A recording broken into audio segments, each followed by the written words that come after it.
Hello, and welcome once again to Age of Wonders Planetfall. My name, as always, is Orange, and today's video is the start of kind of a new thing I'm going to try out. I'm going to call it a deep dive on the Vanguard, hopefully the first of all the races and probably the secret techs.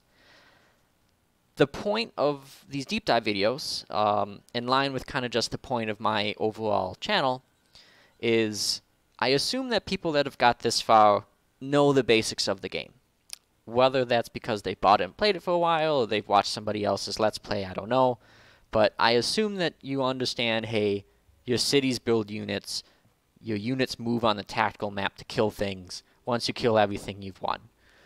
So I'm not really focused on the basics of, okay, how do I build all that, whatever. What I'm trying to accomplish is once you have those first, let's say 10 to 20 hours in the game, and you've done your first campaign, couple campaign maps, you've played through the tutorial, maybe you've got a couple buddies that play the game, you want to do multiplayer, maybe you just aren't quite understanding. The point of this video, this hopeful series, is to fill that gap.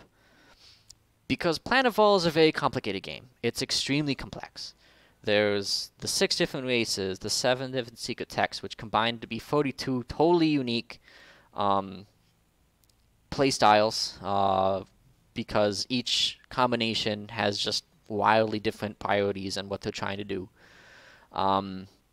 You have to deal with both of the tech trees at the same time. You have to not only know what it is you're bringing to the table, but what your opponent might be doing against you. And so what are your tools to either address that, or do you just think you're going to be better than him at whatever it is he's doing? There's a lot of factors at play. And hopefully what I can accomplish with this is take that half step back and just let people know, okay, you know how to play the game. This video is all about what do the Vanguard let you do? What do you attempt? What are you using as their strengths? What are you mitigating for their weaknesses? How are you going to expect the average game to play out, and why? Hopefully I can manage that. We'll see. I expect it'll take a while. I will begin by talking just about general themes of the race. More mechanical, but a little bit also just kind of story-wise and, flavor-wise, why they might fit in that way for those themes. Then I'll go into specific strengths that I believe exist for the race. Then I'll talk about the weaknesses that I think exist for the race. After that, I'll go into unit by unit and mod by mod, and think that there's not that many operations, so I'll also try to talk at least a little bit operation by operation.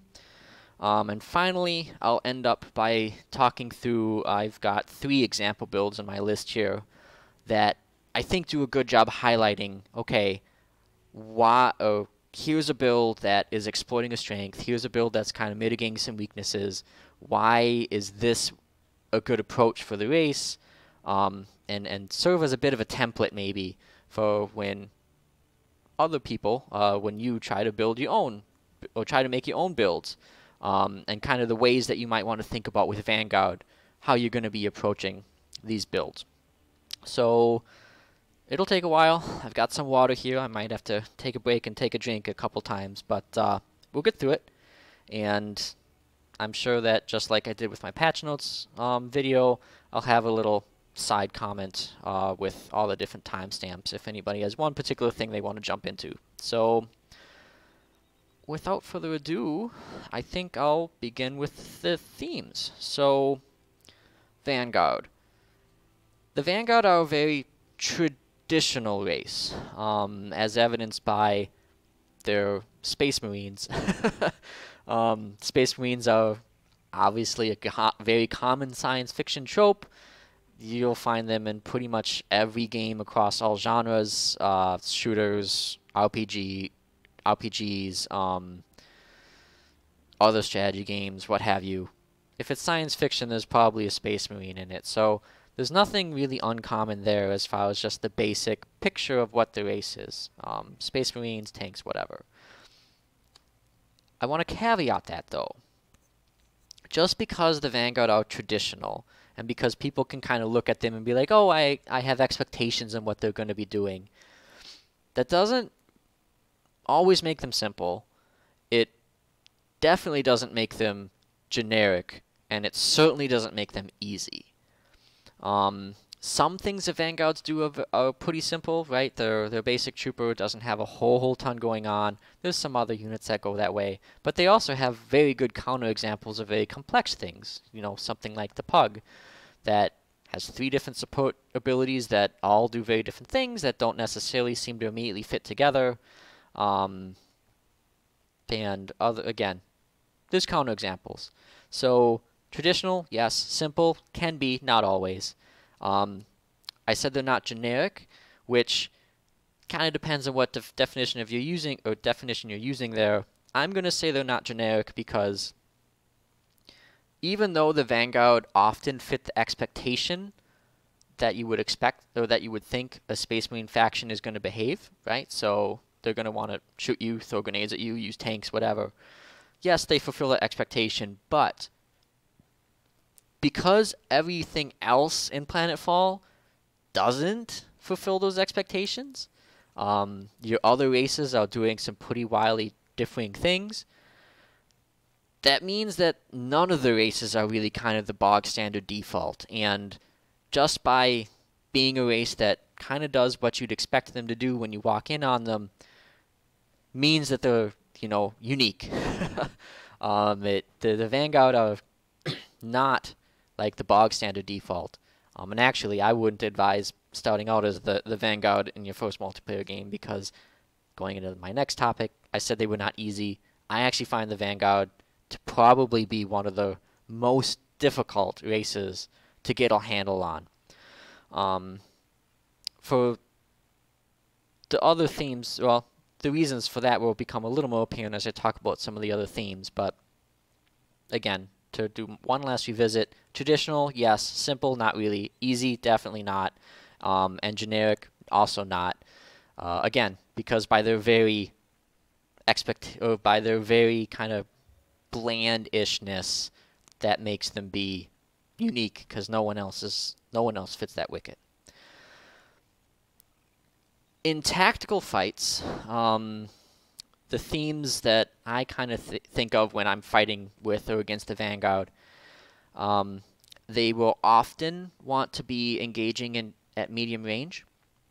By medium range, I'll kind of define that as, let's say, maybe the 4 to 7 tiles away, which, if you just kind of go through their units, they have a lot of 7 range units, they have a lot of 5 range units, they have no melee, they don't really have a lot of long range units except the walker, whatever.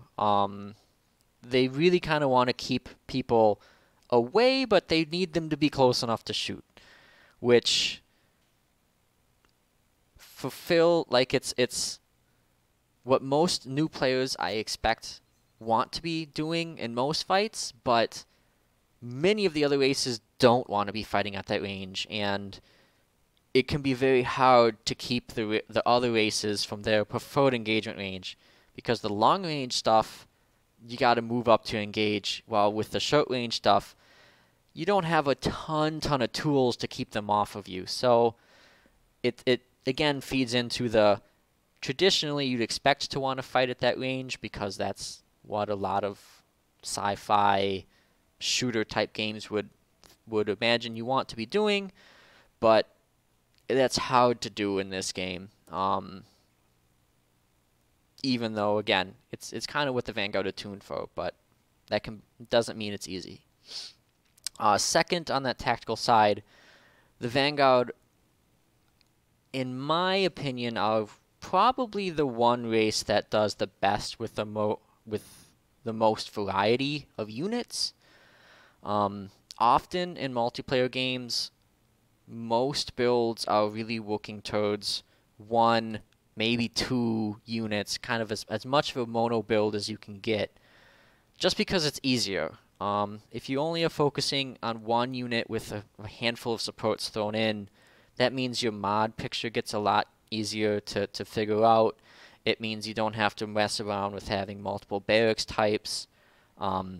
It means that you don't have to think about 6 or 7 different types of units that you're fighting with on the battlefield and how do I optimize where they're all going to float around. No, you just have a nice clear picture of this is what everybody's going to be doing, and I'm just going to overwhelm the opponent with my one strong thing. With the Vanguard, the way that a lot of their units are structured, it's small incremental advantages that all fit together really well, and units reinforce each other in somewhat unexpected ways that just kind of, the whole is more than the sum of its parts. They have things that help them as well with this, and that some of their mods and stuff are very widely applicable, more so than some other races. So yes, you need more types of units, but some of your mods and other abilities are just always good regardless of your actual composition. So it's a goal of theirs to kind of be a little more spread out. Not always, obviously. So there's always builds for pretty much anything. You can always attempt to do, I don't know, mono scouts or something if you wanted. But just as an often theme that you'll see with the Vanguard, they're going to be a little bit more of that mixed unit approach. And I touched on this just a tad already, but the final thing I see with the Vanguard is they're the good stuff faction. They don't have any, their weaknesses are a little less damning than some of the other races. Their strengths, while they certainly exist, are not quite as high as what some of the other races are really good at. The Vanguard are really all kind of about, okay, we're a little bit above average at whatever we want to be. We're going to build incremental advantages throughout the game, strategy side, tactical side, what have you, to use this slight advantage and just build it, and then overwhelm you with that. And ultimately kind of win, and you're not quite sure what singular thing won you the game, but just the whole general tenor was slowly working in your favor. I think the quickest way to see that, and why I might, oh, if I could spell, and why I have that opinion is just the starting bonus and the long-term bonus, right? +1 rank. That's not real flashy. It's only 4 XP, which you can get after just 1, maybe 2 battles. The reward you're getting from it is only, 4 or 8 or whatever it is. Hit points tends to basically end up to be about 10 to 15% more HP, which doesn't sound like much, but it really builds after a while. And having it be in all your new units as well means that every unit you build is just that little bit above the curve versus what your opponents are going to have offered. So it really just, those small little things that the Vanguard have in spades all over really work together to ultimately let them win games. That being said, they certainly have real identifiable strengths and real identifiable weaknesses. So let's talk about those, pull those out a little more specifically. I'm not going to claim that this is a all-inclusive list, either for the good or the bad. I'd certainly like to hear if people have other opinions, but these I think are the ones that most often influence games. Starting with the strengths, I think the one biggest and obvious to me, but I don't know if a new player would see, strength that the Vanguard have are their mods, especially their early mods. Nadite injectors, the detector mod, interlocking armor, and jetpack, they're all excellent. They offer very good benefits, and almost as importantly, if not more importantly, they're all very flexible. They fit, or you can put them on just about anything, and they are good on just about anything. So just with a small amount of investment, you now have a reward that works on anything you might want to do. which is something that a lot of the other races can't say. Almost all the races have very good mods early on, but a lot of them are way more restricted in their use case, and aren't just something that you know you're always going to be okay with. Whereas something like nanite injectors, you can put this on pretty much any unit at any point in the game, and it'll be helpful. It will, and helpful enough to actually win you fights, even as just a tier 1 mod. So that's hard to say for a lot of tier 1 mods. So this early game mod selection is an extreme boost to the race. Unit-wise, and I'm going to Alt-Tab because it's a little easier to see it on the Age of Wonders database here. I think the main focus people should be thinking about for the Vanguard on the unit side is those supports. The Pug especially, to me, is probably one of the top 2 or 3 supports in the game, just period, flat out. It's not an easy unit to use, but it offers you a lot of very powerful options.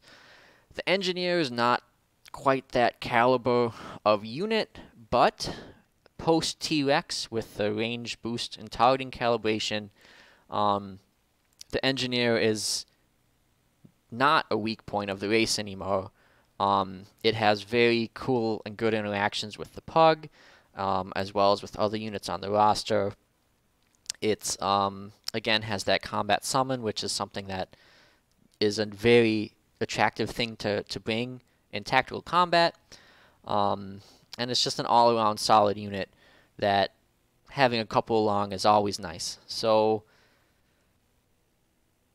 I think, again, to me, having played with and against the Vanguard a lot, the supports are something you definitely want to make sure you have some along, and you want to be thinking, how might these 2 units be integrating into what it is I'm doing?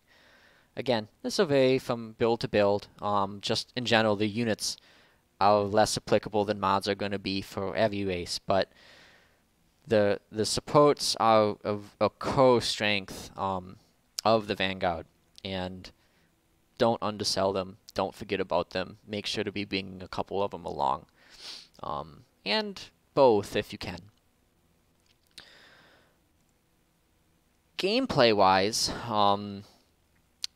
the Vanguard have access to a lot of summons, which summons I think are something that's easy to undersell. Now, I understand that summons are going to have a different value based off of the type of game you normally play. In multiplayer, where things happen pretty fast, summons are extremely powerful, both tactical and strategic summons, because you're worried about time. If you can be summoning stuff to a fight, that's something you didn't have to build, so you can have that extra boost in strength without having to have committed too much to it. Similarly, in tactical fights, even though these units are going to be unmodded and not, super strong as some of the really late game 3 tier 3 mod sort of units, they are going to be a really high impact in most multiplayer fights because games just don't go that long. And unmodded unit in the right spot that you didn't have to, that you can just have pop up out of nowhere, can absolutely tilt a fight in your favor. So I see the summon ability to be an extreme power boost to the Vanguard. And again, just by the variety of ways that they can summon. Obviously, there's the drone carrier for the more late game stuff, but more realistically, they've got 2 tactical summons which serve 2 very different purposes. Notably, the Valkyrie actually does something when it is summoned, which I think there's only one other unit that does that. Most of the summons are just the unit shows up, but the Valkyrie also does damage and creates that cover, which it can be useful. The Vanguard also have a strategic summon, which is not common. Only one other race, the Dvar, I think, are the only one. Well, no, the Kyoko do too, but many of the other races don't have a strategic summon natively, and getting a scout is very nice. Getting a flying unit is very nice. The the Emoji Recon is one of those things that even if your build is not centered around it, it's very nice to pick up because being able to summon a couple scouts will always be helpful any time of the game. So it's something to keep in mind. Also on this screen, I'll talk a bit about the firearms tree. So I see firearms as probably one of the two best weapons trees in the game. The other one being Psi. They serve slightly different purposes, but firearms is cheap. The mods are very powerful, and for Vanguard and also Assembly, but we're talking Vanguard right now. For Vanguard, cheap and powerful is and early access. It's the tier 1, tier 3 mods instead of the tier 2, tier 4. It's very nice because it fits exactly into what you're starting the game out with. So you can really accelerate into a rush build when you have access to firearms, and then it scales extremely well because you're getting plus range and you're getting armor and shield ignoring stuff. So very strong weapons tree to have access to, and if the other races had weapons trees that were as good, I mean, they would kill for some of that. Some of the races would. So it's certainly a high point of the Vanguard. On the society tree, obviously from race to race, there's not as many differences here, but I do want to say and point out quick that the Vanguard, once again, are kind of getting a very incremental but meaningful advantage from their early doctrines. Frontier Survival is probably one of the best, maybe 5 doctrines in the game. Plus 15 food across the board without having to worry about it. It just solves a lot of problems. You don't have to invest into food at all past that point.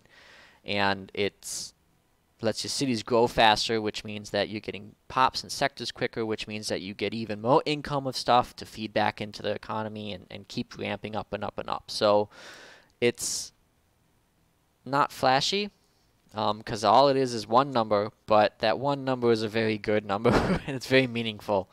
And don't undersell Colony Militia either.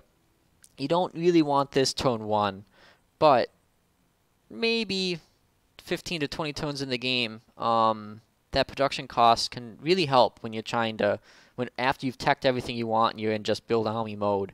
Colony Militia can accelerate that process a lot. And again, similar to Frontier Survival, food and production are kind of the resources that when you need them, you really need them, but you can't bank them all that well when you don't need them. And Vanguard just happen to have 2 doctrines that give you food production exactly at the moments you want them. You can get food really early, right away, and then after your cities have grown, you can replace it with something else and then not have to, be hard committed into having food for the rest of the game to build pops that won't help you anymore. Whereas for the production boost, you can kind of not worry too much about it until you need it. Then you engage the doctrine and you're good. You fix the problem. So both of these are very solid doctrines, and it's a better combination than what many of the other races have available to them. Finally, because I love talking about morale, and I think it's a mechanic that a lot of people don't understand. The Vanguard are probably the 2nd or 3rd best race in the morale game, which can be a little harder to identify because that's pretty much exclusively coming from their hero perks. They have Rallying Cry to ignore morale penalties, and then they have another one later on, Martial Inspiration, to give you just a flat, everybody gets a little more a little more morale. So, and Iron Discipline, but that's just yeah, never mind. Which morale is meaningful. It is an important part of the game. I've made a video about it. I'll probably update it relatively soon. Don't undersell the fact that the Vanguard have an ability to control their morale better than what a lot of other races can do. However, after going through all the strengths, what are the weaknesses? And they exist. So the Vanguard don't have anything super awful, but The two that really matter on the tactical side are A, they are almost exclusively armor for defense. Let's look here, right? Armor on the owl, trooper, engineer, pug, assault bike, gunship, frigate, walker, laser tank, battleship. Like every one of their units, until you start getting to these drones, is only armor for defense. They have an op to do a little bit of shielding, but really for the most part, anybody that's coming up against you knows what you got, and what you got is armor, which makes you vulnerable to psi damage. You need to know that, understand that, and the ways that you might want to mitigate that. And it's punishing. It is probably the one single thing that can lose you. Well, one of the two that can really lose you the game. The second one being Vanguard have no native melee units. Again, technically they can summon the Valkyrie, but for the most part, they aren't going to be able to fight in melee. They can engage at short range if they have to, but that's not the same thing. And while melee units have flaws of their own, there are many builds that, if you don't have melee, will just tear through you. Evasion being the most obvious one of, well, evasion and to a lesser extent shields, but most often evasion is, if you can't get up to deal with evasive units, you're going to be in trouble. And the Vanguard just don't always have tools to handle that, or at least they don't have the easy tool. They have to start looking towards other things to overcome that problem. So no armor, or only armor and no melee, are really the two tactical flaws that the Vanguard have, which again, everyone does. It's a design point of the game, and doesn't kill the race at all, but it's the things you have to be looking out for. On the strategic side, they, in my opinion, are the lower half of clearing ability, possibly even probably the second worst if I had to rank them, but they just don't auto-clear very well. The AI doesn't always handle troopers the way you might want them to.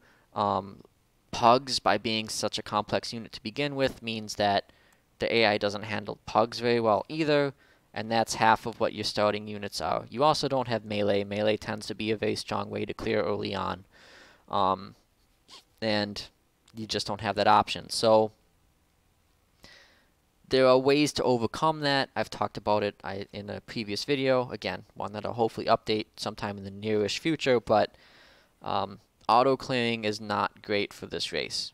If you're a single player, you don't care, because they're just fine in manual, which a couple races actually are worse in manual than auto. But it's something to keep in mind in multiplayer of you're going to struggle a little bit with clearing, which is really kind of offsetting some of your other strengths, economic strengths that the other races don't have. Finally, and this I talked about as a theme, but I will also identify it a little bit as a weakness, is the Vanguard have pretty complex builds generally. Because they like to have that more variety in unit composition, it's a little harder for them to just drop stuff and not have to worry about it in whatever it is they're going to be fighting with. Which means that you have to start worrying about, I can't just build specialist barracks, and I can't just build skirmisher barracks. I need both. I can't just focus on one weapons line instead of the other, because if I do, I'm going to be sacrificing stuff, and how do I make up for that? So it's a skill, kind of a skill accommodation weakness of, if you're really good at the game, it really becomes not much of a weakness. But when you're first kind of looking and saying, okay, I'm gonna be playing multiplayer, I need to know what it is I'm doing, you just have to do extra steps with the Vanguard, because they really kind of want to have a little bit of everything, and a little bit of everything is difficult to do quickly, like quickly in game time. You just can't have a little bit of everything in 20 turns the same way that someone that only wants to build maybe just their scout or just their co unit, they can get all their stuff online and really be ramping by that point. So it's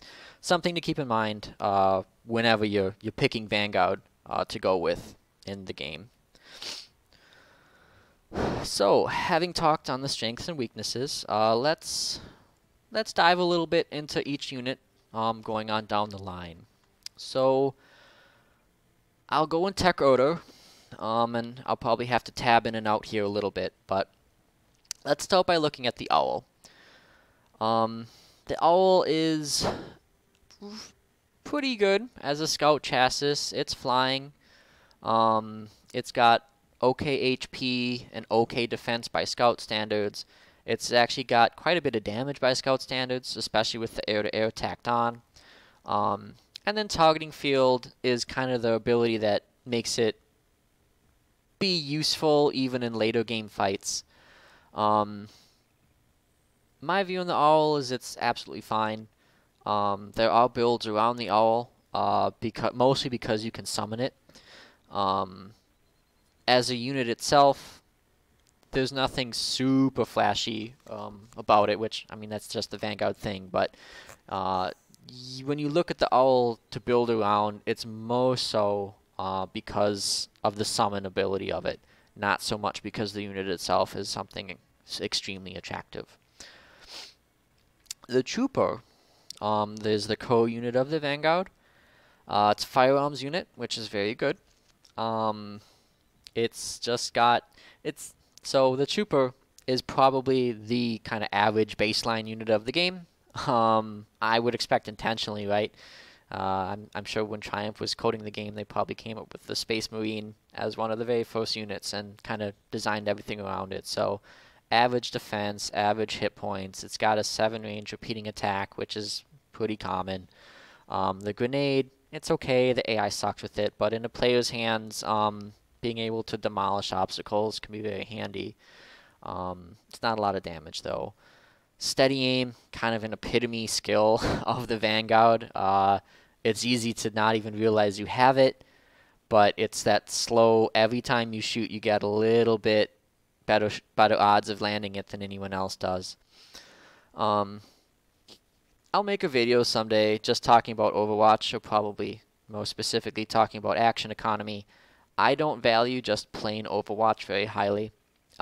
It's way better in single player than multiplayer. It's just not usually a great use of your actions in a fight. So overall, I would say the Trooper starts the game as one of the weaker core units. However, I said before that it's a firearms unit, and I've said that firearms mods are very good and they scale well. So even though the Trooper starts out low, it is very moddable with that 7 range repeating attack, and with a few of these firearms mods, it can scale very high very quickly. Modding T1 units is a mixed bag. Mods are cheaper in Tier 1 units. You don't have to invest as much energy, so you can be putting your economy elsewhere, and Cosmite as well. But on the flip side, because your numbers start lower, when you start multiplying, they stay lower. So there are certainly builds that go around the Trooper and that use the Trooper as a focus. It's a little risky, but overall, the Trooper is a weaker to start, higher to finish, little bit more of a high risk, high reward sort of unit if you're going to be planning a build around it. We'll skip the Engineer because it's not in the same tech order. We'll go with the Pug. So the Pug is awesome. I think there's only, like I said, it's a top 3 support. I would actually have trouble deciding between those top 3 supports. To me, it's on line with the Biomancer and who's the other one? Probably Overseer, whatever. Anyways, the Pug it's an excellent support. It's a candidate for the best in the game. And the reason for that is resupply charge. Resupply charge is a very skill testing support ability. Being able to reset once per battle abilities and ability cooldowns can break games or can break battles wide open, but you need to know when you use it. And and if you don't use it at the right time, you won't get a lot of value out of it. That's not to undersell the other abilities. Healing Charge is a ranged heal for a decent chunk, and it can hit any unit. That's actually not a super common heal type for all the racial support, so it's, I think, slightly above average there. Blow Cloud is just nice. 40% evasion. It really screws with the AI, both in manual combat. Excuse me. And even against players, it can be very useful to say, this unit you're not going to hit for a while. Resupply Charge is definitely the highlight from the Pug, but Blow Cloud is, don't undersell it. It's a very solid support ability. As far as the attack, it's a shotgun attack without stagger, so that's the downside of it, but the Pug is already built as a hard support. You're not really going to do a lot of combat Pugs, as entertaining as that might be. And Biological Recovery is fine. The actual defensive stats are very fine. This thing's a little tankier than you might expect to have to deal with. Moving on, the Assault Bike. So pretty much all the racial skirmishers can have builds that focus on them. The Assault Bike is no different, but it's a very it's very skill testing to try to work around the Assault Bike for a few reasons. One, generally the way that the units line up for the Vanguard, it's a lot easier to be looking first on the firearm side and then ignore the lasers, just because all the damaging laser units other than the Assault Bike show up a lot later down the tech tree. So for multiplayer, where you really need to be focused on what can you get up and running early in the game, lasers are just difficult for Vanguard to get up and running early in the game. Unless all you do is build Assault Bikes. But the flip side of that, Vanguard don't really want to be building nothing but one unit. And if you really focus in on Assault Bikes and try to get laser damage stuff, you're also running into the problem that the Assault Bike is the shortest range unit that the Vanguard have. They have a 5 range primary, and then this AoE secondary is, 1 to 3 tiles, depending on how you want to account for the AoE. And when it's a short range unit, you want to prioritize defensive mods over offensive mods, so it's a hard unit to wrap your head around sometimes. I don't want to undersell it.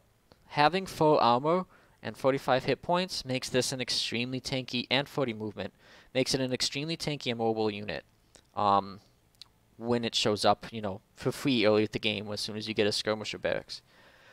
And the Vanguard mods, the defensive stuff, fit really well into the Assault Bike. It's stagger resistant. It has extremely good advantages, but for newer players, people that aren't as experienced in tactical, having to deal with exposed flanks can be a real problem. Having to deal with the fact that you really need to balance the offensive capability that you put on the Assault Bike with the defensive capability it needs to survive is difficult. I think it's a very good unit, but I think it's probably one of the very hardest units in the game to really use appropriately, especially at the time that it comes out, because it is so early in the game. Continuing in tech order, since we've gone through the 4 base units, the first techable unit is the Engineer. I talked about this a little bit when I said the units just have good supports, but the Engineer is a very different beast now, post-T-Rex.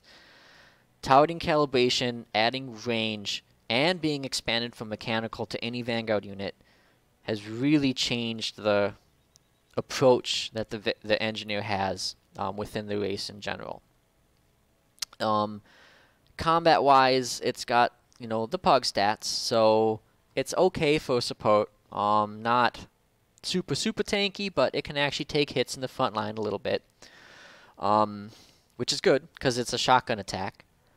And the shotgun is actually not a terrible attack to have. Being able to stagger is fine, and it's one of the ways that Vanguard can keep shorter range units away from them.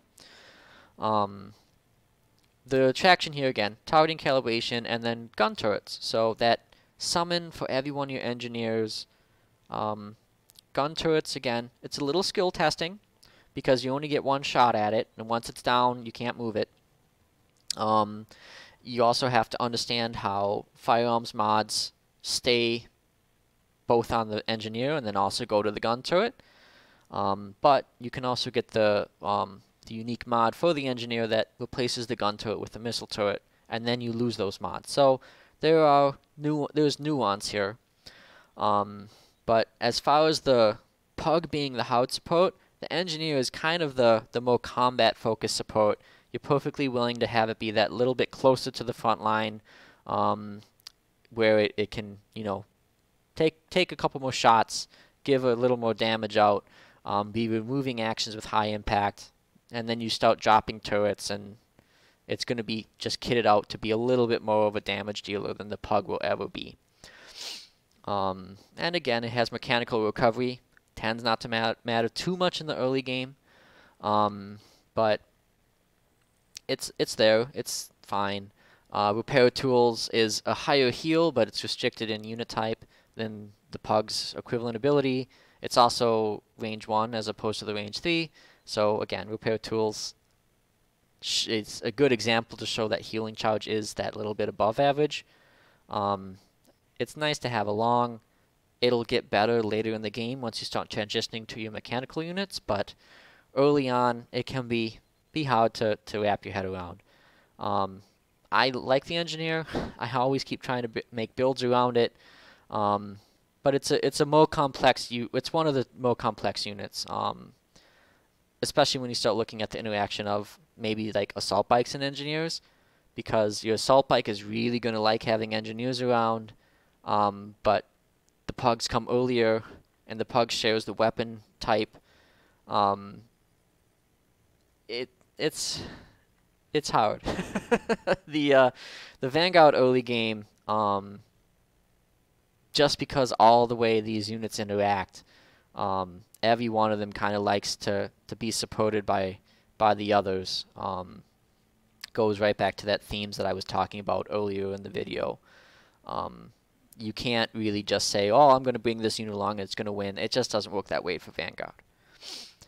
Moving on up, we get to the gunship, which, having just immediately said that, the gunship is kind of the exception that proves the rule.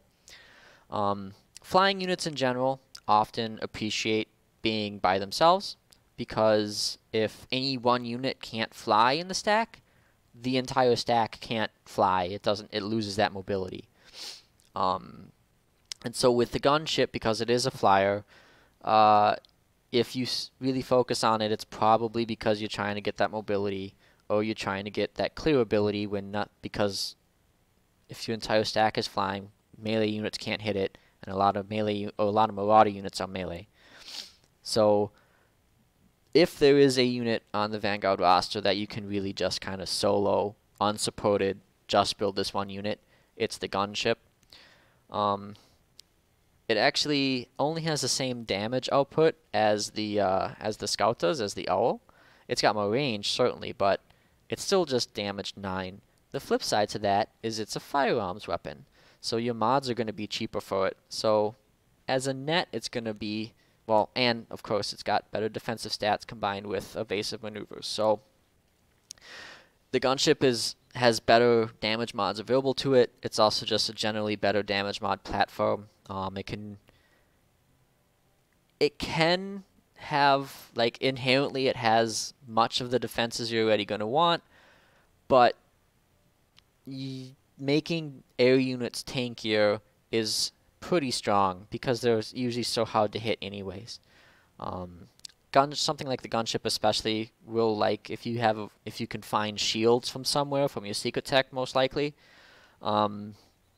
because then you start getting even more psionic resistance built up. Or you get more damage reduction to psi attacks, where many psi attacks are going to be psionic attacks but not psi damage, because of the psi mods that flip them from being psi damage to thermal damage or bio damage. So anyways, kind of going back to the summary of the gunship, if there's one unit that you can solo, it's this one.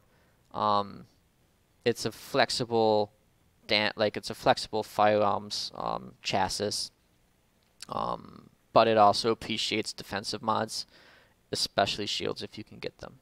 I'm gonna stop, take a drink for a second,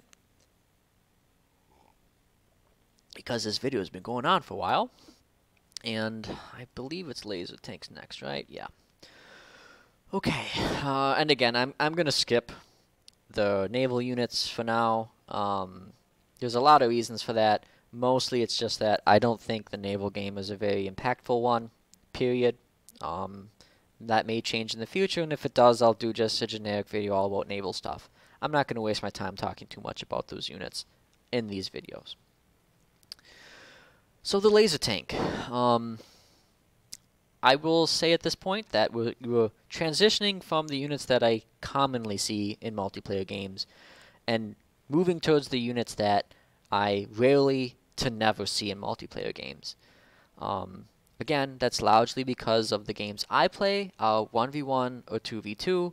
You just don't have time to really develop into these higher tier things before someone's on you and you have to focus less on development and more on just combat and survival. The games just get decided before you can be rolling out tanks. That being said, I have played against tanks. I have seen them, and laser tanks are strong. They are just a great unit. 60 hit points and 5 defensive stats puts them, I think that's just generic tank stats, but generic tank stats are very, unironically, tanky. It's just good to have. Deploy smoke helps. It's a little bit of a mixed bag because it's still single action. Often you want to be shooting with your tank and not smoking with your tank, but it's a good emergency button. They also have hyper armor to be even tankier when they need to be. T-Rex really changed, I think, the identity of the laser tank a little bit. Or to be more precise, it refocused it. The laser tank used to just be great at everything because overcharged laser cannon was a 7-range sniper shot for massive damage.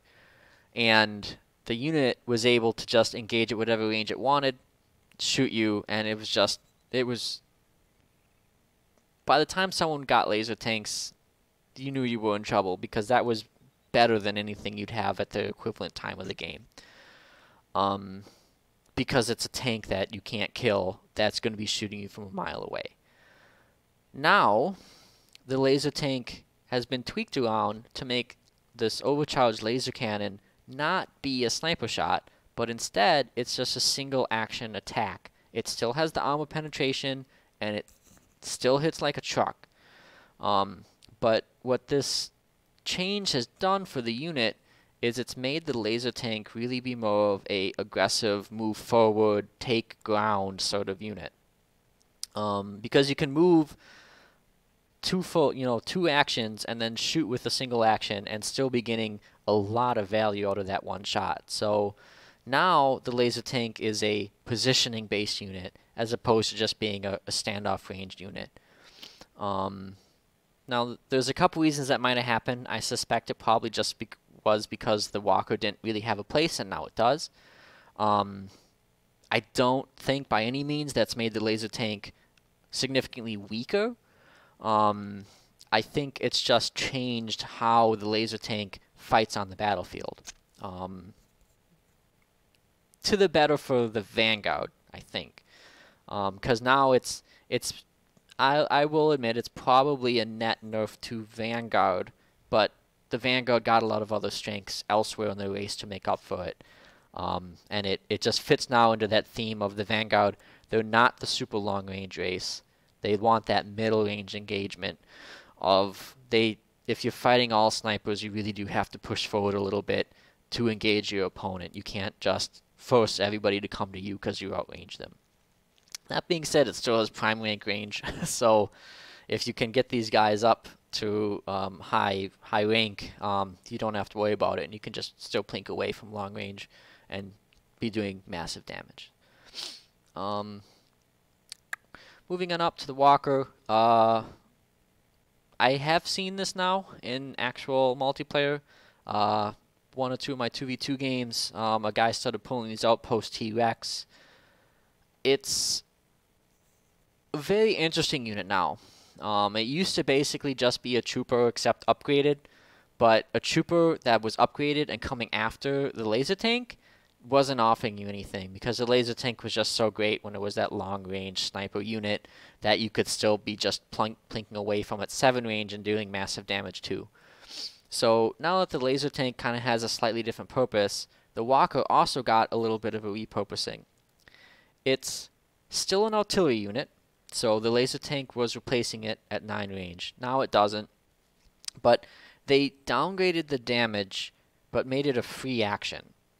So the Walker is, if the laser tank is the unit that's pushing forward and taking ground, the Walker is the unit that holds that ground. It's got 2 less armor, so it's certainly a lot squishier than the laser tank. It's also cumbersome, so it's not nearly as mobile as the laser tank. But having this ability to shoot at artillery range, forcing people to come to you, and massive impacting, so you're winning the action fight. Massive impact on a free action besides. You're super winning the action fight. It's really pulling into that, you know, defining theme that I kind of was talking about, of that incremental advantages of that the Vanguard can have, and the Walker fits that purpose of it's just slowly winning the action economy the longer it's on the battlefield, and it's not going to be a unit that really is going to be pushing forward, but it's a unit that when something else takes the ground, the Walker moves in behind, shoots its missile, and then when people try to come at it, you can Gatling gun them in the face. Again, it's got Overwatch. I don't value Overwatch super highly, but on a tier 3 unit that's shooting for 13 with other firearms mods probably by this point, it starts being a little better. Again, if only because you're going to be using the Walker to hold terrain and not take it. Finally, the ultimate unit is the tier 4 drone carrier. Drone carrier has been changed a lot as the game's gone on. It's been pretty much constantly buffed over time. I've never seen one in the wild, so like under the player control, I've fought one, I think, or I've fought it a couple times against the AI clearing stuff, but it looks pretty good. It fits into that summoning theme. The full action continue helps a lot because it means that you can be hyper armoring or using maybe a mod free action or something. So if you ever get a game where you can use it, I think it's going to be fine. They also changed, I don't remember which drone changed, but both of the damage drones now also share the laser attack. So if you do put offensive mods on your drone carrier, your drones will also be improved regardless of their type. So I still don't think I'll ever see one, but that's not an indictment of the unit. That just is because it's a tier 4 and my games just don't really ever last that long. So if you ever get the chance to play with it, please do let me know what you think. I'd appreciate it. I guess since I'm here, I will also quick talk. We'll skip through the drones. They're all fine. I mean, as summon units, they're more than fine. 30 damage and then 4 stats is crazy. Well, 4 stats on the melee too. Whatever, doesn't matter. Then support station is the summon to heal from the first operation. It's a heal. Gun turret, again, we talked about with the engineer as far as it's a solid summon. I will say I don't super like Overwatch, but the Overwatch I do like is Agile Overwatch because it cheats you actions. So the gun turret, well, it would normally cheat you actions on a moving unit. But anyways, for the gun turret, it's a good summon, in my opinion. Heavy gun turret, I don't remember where that pops out, but all these turrets are fine. Launcher turret is cool. The Valkyrie is the other battle summon with the heavy gun turret, whatever. The Valkyrie is one of the battle summons.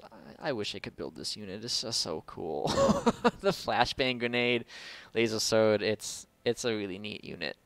But in lieu of being able to build it, it's a great summon to have because it gives you that little bit of melee advantage. The grenade is just solid, and assault jump is jetpack for free. Jetpack for better for free. It's even more. The defense turret, all the defense turrets are unique in case people didn't know this. They're all slightly different amongst the races. Specifically for the Vanguard, it's kind of just what you would imagine the traditional turret to be. It's just a really big gun, shoots at high impact, so nothing super special there. I will make one note here that the Vanguard are the only race that put a gun on their colonizer. I guess it's an incremental advantage, but mostly it just really fits to me in the flavor that, of course, the Vanguard would be the one race that throws a gun in their colonizer, because they want to be prepared. Having gone through the units, let us transition into talking about the mods. So I won't talk about the weapons trees. That's probably for a different video someday. Other than to say they have laser and firearms. I value firearms pretty highly. I value lasers significantly less so. Mostly just because the laser is a little overcosted for what it offers you. And for Vanguard specifically, I just don't think the laser always fits quite as well into the overall game plan. I think there's a lot easier ways to build firearms into what it is you want to be doing. So it's more often a useful build than lasers are. As far as the actual racial mods, you start out with nanites, and nanites are a phenomenal mod. And it's a lot more complex than you might think when you first look at it. Again, same with Vanguard, really. It's a free action, so whatever you put it on, you can always just use it. It has the 15 heal, which is not amazing, but it's certainly not awful. It's not bad. Usually, if you've taken damage, you'll have taken at least that much damage, so you'll be getting most of a use out of it.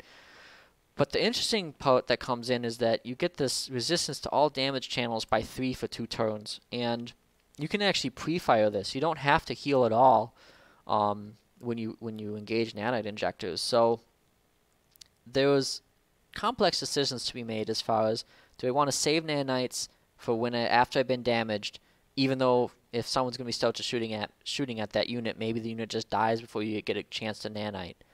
Or do you pre-fire it and then move the unit up, and then your opponent ignores it because they can't deal damage? And again, there's choices here, but just in general, this is a phenomenal ability. It's a nice emergency button that you can put on anything. It's cheap. Really, the only downside is it's still +1 armor, but that's just a Vanguard problem in general. Gotta drink again, because my throat's getting scratchy. I'll do the interlocking armor before I talk about the detector. Stagger resistance is just good. The 2 physical resist is not as meaningful as many other damage types. Planetfall is a very different game from Age of Wonders 3. One of the ways it's very different is that physical damage is by no means the default damage really anymore. I'm not sure if there's any one damage type that's more prevalent than the rest, but I don't really think physical would even be it, if there is one. I haven't ever really looked at it and done the math unit by unit, but it helps a bit against other Vanguard. It helps against Assembly. It helps against many of the animals, not all of them. But really the attraction of interlocking armor was just stagger resistance, which is good. Stagger resistance is most useful on melee units and snipers. Vanguard have neither melee units, no snipers, but it's always usually pretty good because, well, it's always pretty good on repeating attacks in general. And that the Vanguard have quite a few of. So interlocking armor is kind of fitting into that slot of, if you don't have anything better, this is always it's always okay to put on. just because it's a tier 1 stagger resist mod. Again, giving you +1 defense is never bad either. It's really a nice fill-in-the-gap mod for whatever you want, and it helps you gain advantage in the action economy and tactical. Improved combat sensors is probably the slightly better version of interlocking armor as far as it's more often going to be taking effect. It's 15% evasion and detection. So the detection, if you need detection, you build the mod. I'm not going to talk about that, but all the detection mods also have these other things that are tacked onto them, many of which make the detection mods just great, period, without needing to worry about detection. 15% evasion is pretty solidly in that camp of that's great to have. Obviously, if you're fighting a melee heavy race, maybe you don't go with the improved combat sensors, but you go with interlocking armor instead. But aside from that, often the 15% evasion I think will just get you more than stagger resistance and 2 physical resist. So between these two mods, there's a lot of builds you might have where you kind of have a free slot, and your decision is going to be one of these two. And loosely, I would say interlocking armor is better against melee, maybe like a Devour that's heavy into explosives or something, whereas improved combat sensors is just going to generally be better against the rest of the field. But they're both solid mods, and for early on when they're available, you can't go wrong to just be throwing one or both of them on once you've filled a slot with nanite injectors anyways. Jetpacks. So jetpack, along with nanites, is probably one of the most defining mods of the Vanguard in my mind. Mobility is extremely powerful in tactical combat. It serves both as your alpha engagement tool and as your emergency retreat tool. Being able to get consistent flanks is a pretty massive damage multiplier. And just in general, being able to have units where your opponent isn't expecting them can be a real pain in the ass for your opponent to deal with. So jetpack is just a great ability. It's even better because it's a free action mobility tool at a pretty good range. So there are other teleports in the game, but I think jetpack is probably the single best one. It also comes out really early. The only downside to jetpack is that it's infantry only, but within that restriction, pretty much every infantry unit would love to have jetpack. Even something like a trooper, which is that range 7, doesn't need a ton of mobility sort of unit. It's still a net gain, and a really big one at that. So once you have access to jetpacks, consider putting it on all your infantry that you can.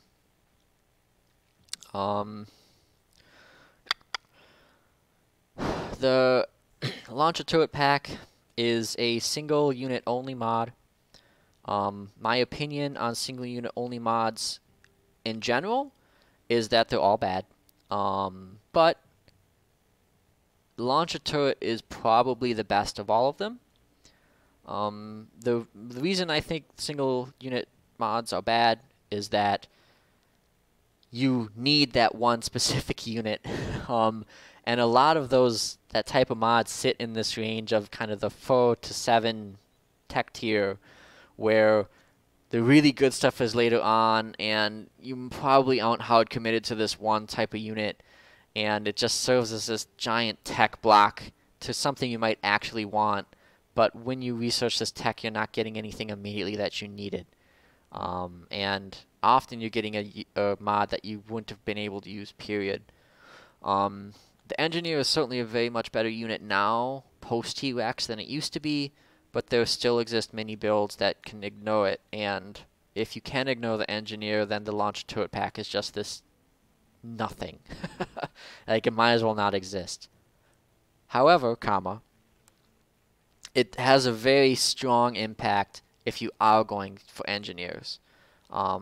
Stronger, I think, than pretty much all the other single unit mods have for their respective units. So the launcher turret pack in engineer builds is very good. And it also has an interesting kind of dichotomy there of the engineers that have classic turrets can use firearms mods that work for their turrets, whereas the launcher engineers can't. So it's not a strict upgrade. It's certainly you want launchers on the field, but you do have to make a decision on if you want all your engineers to be launcher engineers or not. And that's an interesting little wiggle that doesn't always happen for the single unit mods. Many of them are just strict upgrades. You always want them. So as far as the mod archetype goes, this is probably the best of them. I still don't know if I'd say it's a great mod, but it's fun to experiment with.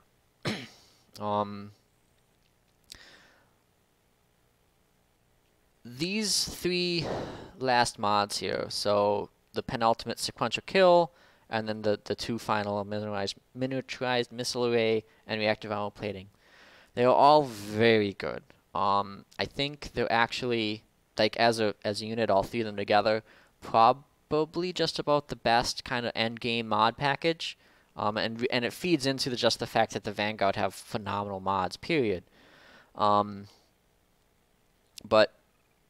the regaining an action point after you kill something, again, it just blows open the action economy in tactical combat.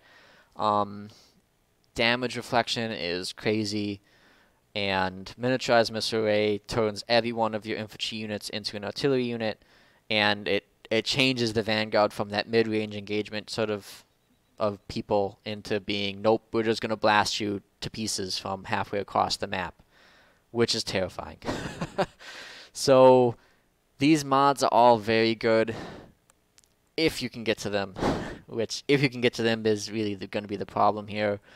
And that's where kind of the launcher turret pack comes into play of, boy, man, you're wasting a lot of tech on this that you're probably not going to get a lot of use out of if you were aiming for these mods. So if the game goes long, the Vanguard have very attractive mods at that point of the game, and mods that are at a tier that's competitive with a lot of what the secret tech mods offer at that point, which I don't want to undersell. That's pretty unique. Many of the other races aren't competitive with the secret tech mods in the same way. I said I would talk about the ops, so I'll talk quickly about the ops. Direct command, yep, it's another way. It's that little kind of pseudo advantage that the Vanguard have of good morale. It affects the entire battlefield. There's not too many of those left. Most of the other ones have been nerfed, but it's really late, and it's by the time you get to it, yeah, try it out. Let me know. I've never seen it in the wild. I'll come back to talk about the strategic stuff. Again, I already talked about the summons as an advantage of the race, but I will repeat it here for those of you that aren't watching the video from beginning to end. The Vanguard having the tactical summons is a very good strength of theirs. A lot of races don't have one at all, and the Vanguard get two. So both of these two summons serve very useful purposes, and they serve different purposes. So it's not a waste to have them both available. The heavy launcher turret is an at-will artillery, which I would love to have an at-will artillery in many of the other races, whereas the Valkyrie is a nuke that you drop immediately, and then it also is the free unit along with it, and the Valkyrie is a pretty damn good unit. It's a little squishy, but if your opponent doesn't immediately kill it, well, worst case is he does kill it and wastes a bunch of actions to do so, but if he doesn't kill it, it hits quite hard for effectively being, I mean, it's listed as a T2, but being a summon, it's a little weird. Anyways, the Valkyrie is one of the better tactical summons, in my opinion. Then you have Combat Assault and Nanite Support at the Tier 1 slot. They both fulfill very nice purposes as just cheap utility defensive options. Combat Assist is really the only way you're going to get shields as Vanguard. You're not getting a lot, but you're paying very little. And situationally, that extra little bit of shields is super nice, and the purge is very nice, purging all negative status effects. So you're not going to see this always be useful, but you'll be glad to have it in the times that it is useful. And it's, I think, costed quite fairly. Small effect, small cost. Nanite Support Station is a little harder. I guess it's technically a summon as well. Not a combat summon, but it isn't. If all you're doing is healing one unit with it once, you're not really going to be getting a ton of value out of it. So there's some planning involved to make sure that Nanite is going to be working over at least a couple turns before it gets destroyed. So I think it's a quite solid mod, or not mod, op. I think it fits pretty well into Vanguard as far as often you're going to be in that long enough of an engagement range that Obscured is really meaningful, and that heal will probably go off for a couple turns because your opponent just won't really be close enough of an engagement range to kill the station off. And again, it's a 30 energy, 2 operation points. All the tier 1 stuff is really cheap, but for what you get with just a very little bit of planning, Nanite Support can really punch out of its weight class, assuming you can keep it up. As far as the strategic stuff, security drones, it's a sustained defensive operation. Those are a really mixed bag. In the fights that you can manage to have this up, it's really strong, but a lot of that is just depending on, too much of that depends on how the meta of whatever multiplayer you play, or single player or whatever. It's hard to gauge the strength of this. I don't see a lot of use out of it, but I know other players in different game types do. Bunker Buster, yep, it's a damage. It's a strategic nuke, which is fine. Again, I talked about the strategic summon earlier, but I'll say it again for those that haven't watched the entire video. Strategic summons are very powerful. While on paper this looks overcosted to be paying 8 operation points for a scout, paying 8 operation points for a flying unit is not overpowered, and just the fact that you can be building units without building units. Let me rephrase that. You can be creating units in a different production channel. So your cities can be building units, and then now you can also be summoning them. So effectively you have, like, well, if you had, let's say, 2 cities plus your summons, you effectively have 3 cities that are all working to build something, which in aggressive rushing tactics is very strong to open up that extra capability to be producing units without production. So it's a very strong ability. It certainly looks expensive, and it'll take time to do it, but it's very good in multiplayer. Again, in single player, but in single player your economy might be so strong anyways that the 60 energy is meaningless. All you're giving up is the time, and often you aren't using all your strategic shot points anyways. So you can always just be pumping out owls, and basically paying that extra 30 energy over the normal owl as a premium to be turning operation points into production.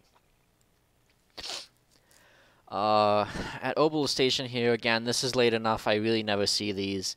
I expect supply drop is actually really strong in any case that I would see it, but I would probably never see it. So, I mean, I haven't ever seen it, so I can't really testify as to if that's actually a great operation or not. It just never comes up. Orbital Laser Cannon, again, it's a strategic nuke. It's a quite strong strategic nuke because it's guaranteed to deal damage regardless of what happens. It can kill colonists. I don't know if that's super duper strong, but just being able to do 40% damage, and then being able to hit twice in the same turn, because you can have it prepped the previous turn, launch it, and then spend 12 op points in your current turn to launch it again. That's a lot of damage really quickly. So it's quite strong as far as the strategic operation nuke go. As far as the strategic operation nukes go, excuse me.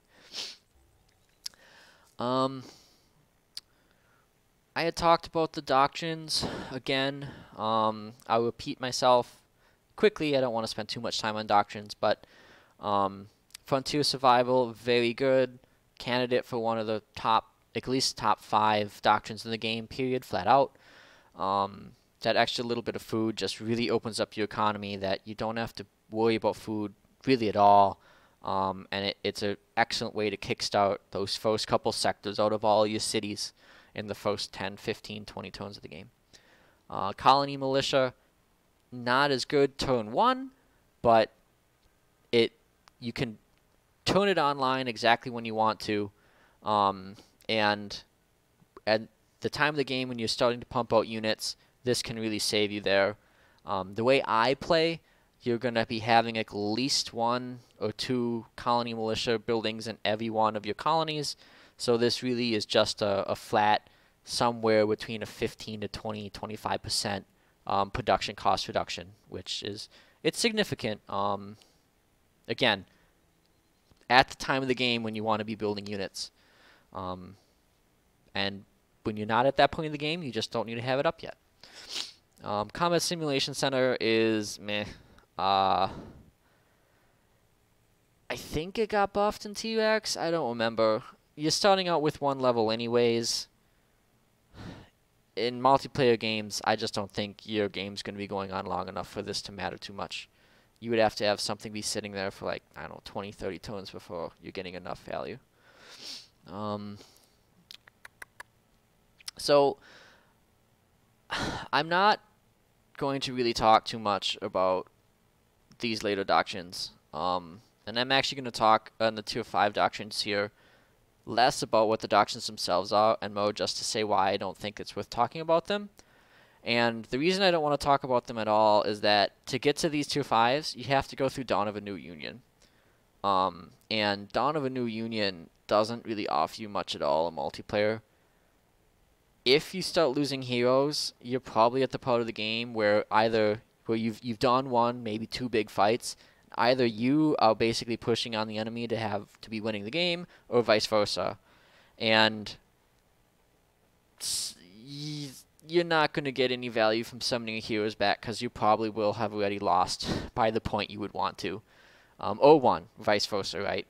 That just tends to be that many of the games I play, there's no incentive to fight to the very, very bitter end.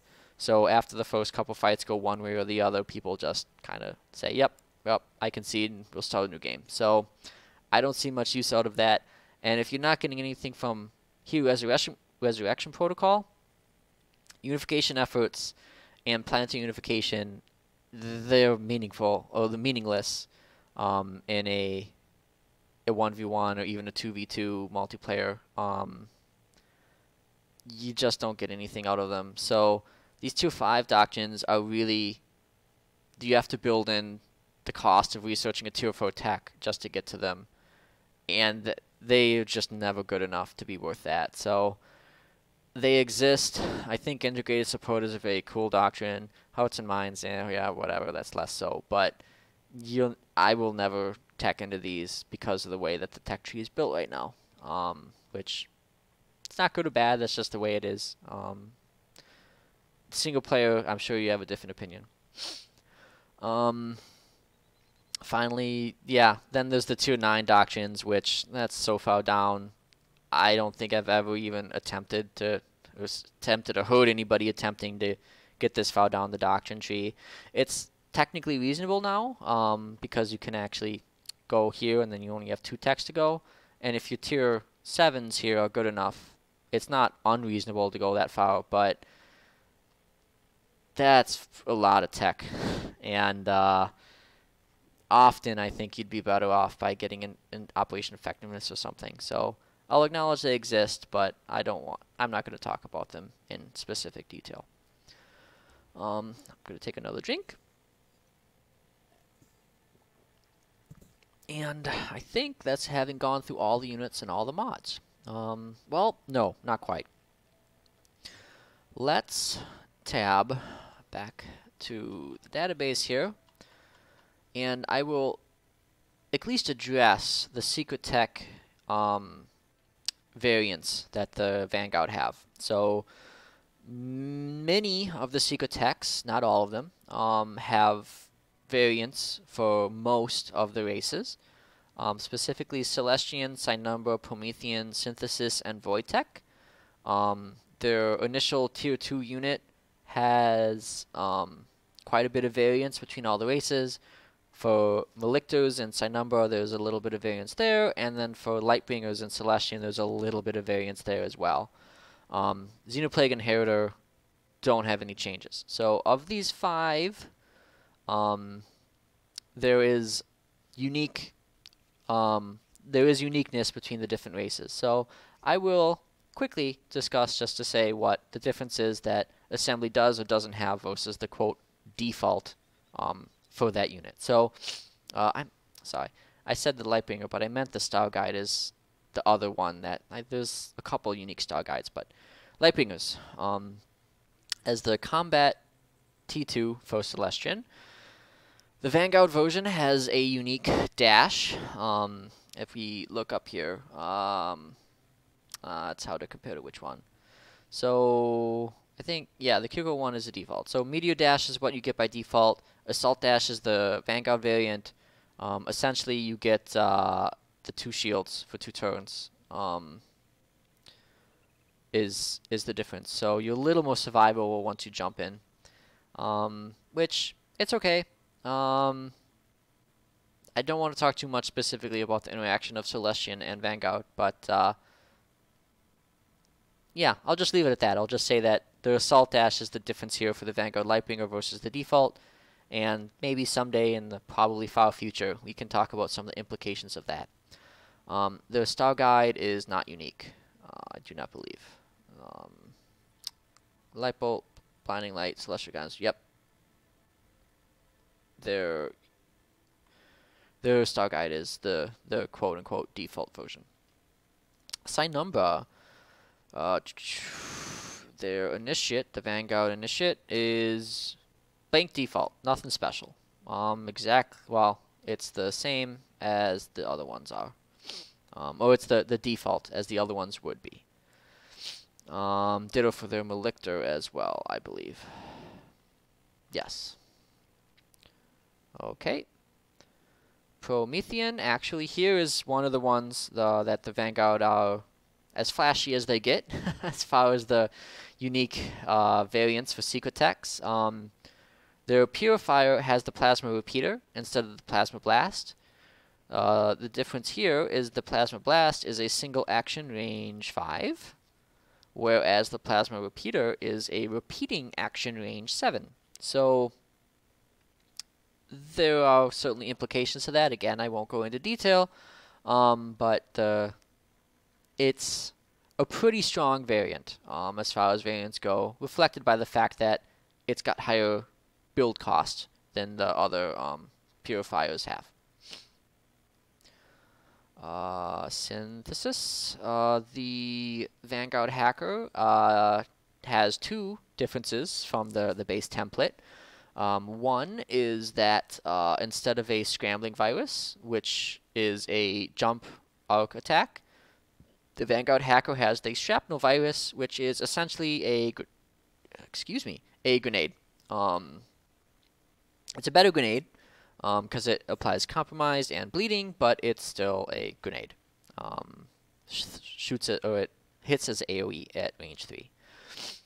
The other variants that the Vanguard Hacker has, brand new in T-Rex, is it now has targeting calibration, which, as I talked about with the Engineer, targeting calibration is quite powerful now that it hits all Vanguard units and it affects range. So take the implications of that as you will. And again, hopefully someday I'll be able to talk a little more in detail. The Vanguard Echo Walker has a unique difference, which is in the copy ability here.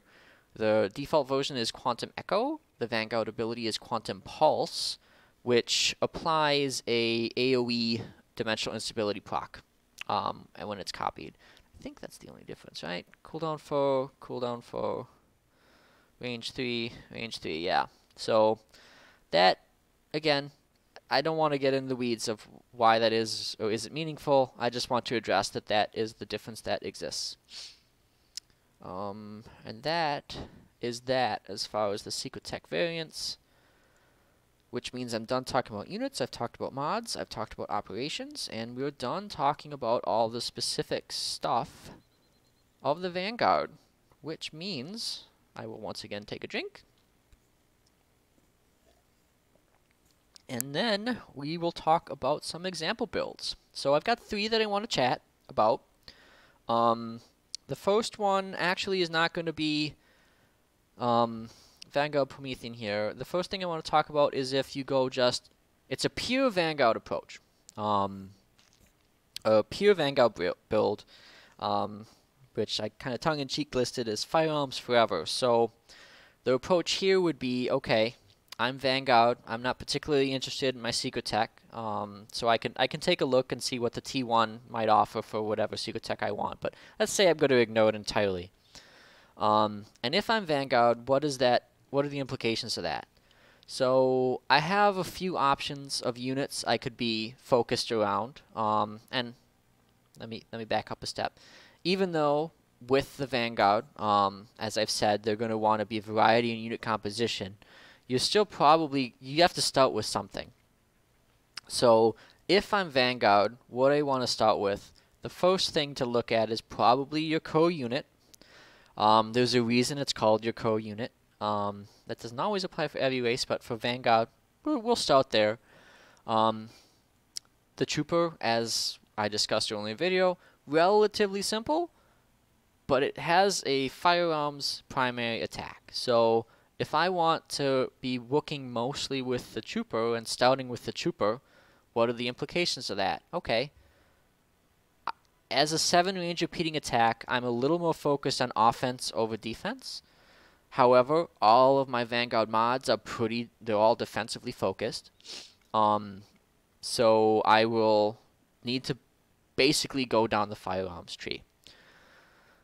So if I go down the firearms tree, I can get a range boost really quick, plus another offensive mod for some inflict on a little bit of extra damage. After that, yeah, I could maybe keep going down for more offense, but let's say I want to get some defense and a couple utility operations, so we'll throw on nanite injectors because we can. From here, then what? Alright, so we've got a good base of firearms mods to be putting on our Troopers. Now, with our Troopers, we know we're going to be bringing pugs along because we're going to want some extra healing. That's not really avoidable. We can probably skip the assault bikes. There's not a lot of synergy there. None of our firearms mods can fit on them. Our nanites could, but that's not really enough just for them. So if we're skipping bikes, we know we're gonna need at least a couple pugs. We don't need a ton of pugs because we don't need the reset. We just want the heal and the obscure. So, you know, and the auto combat heal as well, biological recovery. So maybe just 1 per stack. But we can't just live on Troopers for the whole game. We're either gonna need way more powerful mods or way more powerful units. But if we're committed into firearms, let's look down our tech tree. Well, our first 2 researched units are a firearms unit and a firearms unit.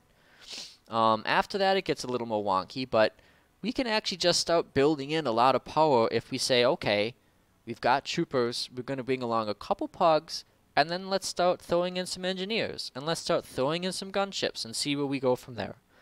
So, as we start, you know, we build kind of a core cadre of Troopers.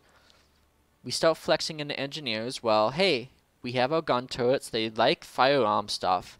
They're going to be a little close range, so we might have to flex and get a little, maybe 1 or 2, get smart defense modules for that little bit of extra defense.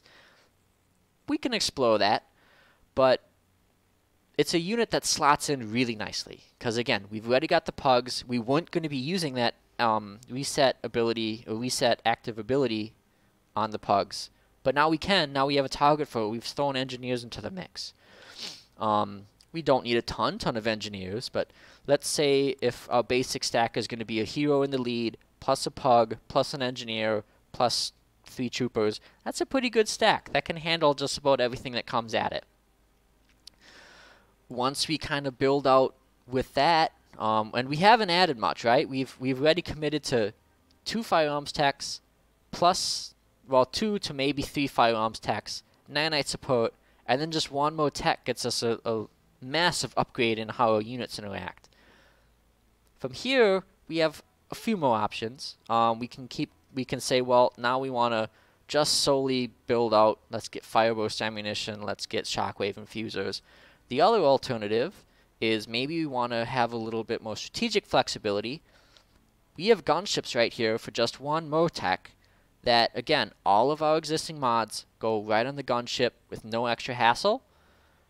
They're not going to fit super well into our existing stacks, but if we want 1 all gunship stack, that really helps us on the strategic map to start putting pressure on cities that are maybe around the back of the opponent's empire. It gives you kind of a fast reaction force, and we don't have to commit very hard to get that.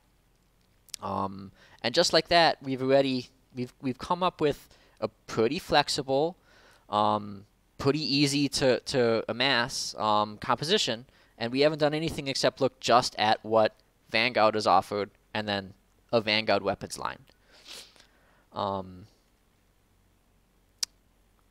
We haven't fixed everything, so if we kind of go think back to our strengths and our weaknesses, well, the strengths, we've exploited our mods, our supports, and the firearms tree. However, we still have no melee, and we still haven't done anything about only having armor for defense. So we have flaws, we have weaknesses, we've done nothing to address those. It'll depend on what we're fighting, but that's kind of with this example build, those are the next questions you have to start asking, but those questions you don't necessarily need to ask until that becomes a problem. So there's many builds there's many things you might encounter from your opponent that none of that matters. And if it doesn't matter, then you're fine. And if it does, then that's why you picked a secret tech as well. And hopefully whatever secret tech you picked gives you some other options. So that was build 1. Build 2 is Vanguard Promethean. Now, I had talked about the Purifier being unique variant, and I'd even kind of said offhand it was a strong unique variant. I'm not going to talk about Purifiers. This build that I'm positing is nothing to do with Purifiers. It's not a Purifier build, or at least it doesn't start that way. You can maybe transition. No, this build is going to be looking at the power of the Plasmoid. So, what is the Plasmoid? Of course, that doesn't link. Let me go here. Promethean Plasmoid. So, it's a pretty simple unit. It has exactly 1 attack, Lash Out. It's a melee attack. That's one of our weaknesses that we've just corrected. It also has Backlash, which is kind of an attack, but you have to take damage. But the Plasmoid is a melee strategic summon. So we have another summon, right? We have the All. And there's a little bit of synergy there. I mean, obviously you can only summon so much so quickly, but the Plasmoid's one weakness is that they literally cannot, well, the Plasmoid's greatest weakness is that they literally cannot hit flying units, which is a very significant weakness because that means that 1 badly placed scout can kill your rushing Plasmoid attack.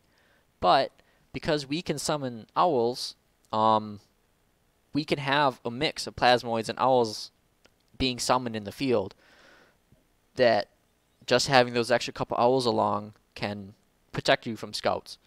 So we've kind of got a little bit of a natural synergy there. As a melee unit, what do we want on the Plasmoid? Well, damage we don't super need.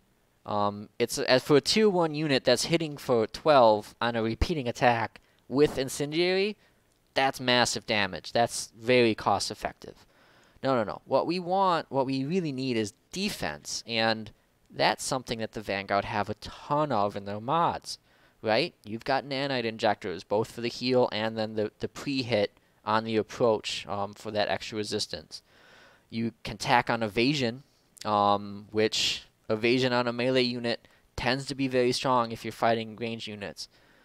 More importantly, you've got stagger resistance, and stagger is one of the things that really kills melee, because when you stagger a unit, it really restricts its mobility. So if you can take your plasmoids and prevent them from getting staggered, they can't lose any actions. They're going to be these extremely mobile little annoyances on the battlefield that don't even have to like actually attack to be damaging. They just have to get there, and then you can backlash anything that tries to hit them. So our mod lineup is excellent on plasmoids, and with just 2 techs plus 3 techs up here, we also give ourselves flexibility in our summoning game to fix the biggest problem that the plasmoids would otherwise have, which is that vulnerability to flying units. And again, with this build, we've still kind of exploited those early mods. There's the strength that we were still looking towards here, but the weaknesses that we previously had, this build really addresses some of those, as far as we're still armor only for defense, so that hasn't been fixed, but we were focusing on a melee unit, which is something that people aren't expecting out of Vanguard. We have a very simple build. Now, it's very summon focused, so we're going to be building something, but we can really build whatever we want because we haven't committed too hard in our mod selection here. So maybe this is a build where you start having assault bikes or something, I don't know. There's flexibility there. But overall, like, we haven't committed too hard into anything other than we're going to move very fast because we're going to be summoning. So once you start going into that rush, if things aren't quite working, then you are well able to transition if you need to. Which again, that's some of the advantage here of summoning. You haven't gone too far out of your way. If it's not going to work out, you can just stop doing it and go into something else. The final build that I want to talk about, and I will actually load up a different game here. I think it was this one. No, I don't need to save the game. The final build I want to talk about is Vanguard Synumbra. Okay, good. I will hit enter just so I can get to the tech tree. And Vanguard Synumbra, again, there's many ways that you could approach this, but specifically the one I want to talk about is the interaction between initiates, which are infantry units, and jetpacks, which can only work on infantry units. So in the section of this video that I talked about the jetpack, I said mobility is extremely strong. And the initiate specifically is a unit that really loves that extra mobility. Because its attack is a single action, so you can move two ticks, and then free action jetpack, and then still attack for your full damage, which is a ton of movement. The other reason it really likes it is because it's a native flanker attack. So not only are you going to be getting the natural damage of your flank, but you're going to be getting a really high boost from flanking from flanker on top of your flanking damage. And as a psi attack, that damage boosting really matters a lot more, because as a general statement, you're ignoring a lot of damage resistance to begin with. So your mobile initiates are really going to be punching outside of their weight class. Your additional strength here is you have a unit that has shields. So if you do run up into melee units, you have or if you run into a situation that you really wanted melee, or you were being attacked by units that would be slaughtering your armored units, your initiates can deal with that. If you're attacked by melee units, which occasionally can be a problem, you have your jetpack. Well, because, let me back up. If you're attacked by melee, which is a problem for initiates because they have so many shields, for Vanguard, because you have your jetpack, you can jump away from the melee units and then not have to be engaged by them. You also have access to stagger resistance so that you retain your actions if you're attacked by high impact melee. And you also have just nanite injectors as a very good emergency button to heal yourself and give you some of that resistance from those melee attacks. So this build, as opposed to the previous ones, the attractions of Jetpack Initiates is, once again, you're exporting your mods. This one kind of fixes that problem of you're focused so much on armor. This build really is a lot more flexible on that front. You don't directly have melee, but you can address melee threats a lot better with this sort of build than some of the other builds that you would try with Vanguard. It's still a pretty simple build because you're on the secret tech more so than your racial. You can pretty much just build initiates. Also, for initiates in particular, because they have Devour Hope as a self-heal, if you combine that with nanites, they really don't need a lot of support in the field at all. They can hit just about everything. Because normally that 5 range would be a problem, but because you have jetpacks, you're making up for that range. So you can just take these jetpack initiates by themselves, and they'll be flexible enough and tactical that you shouldn't have any issue.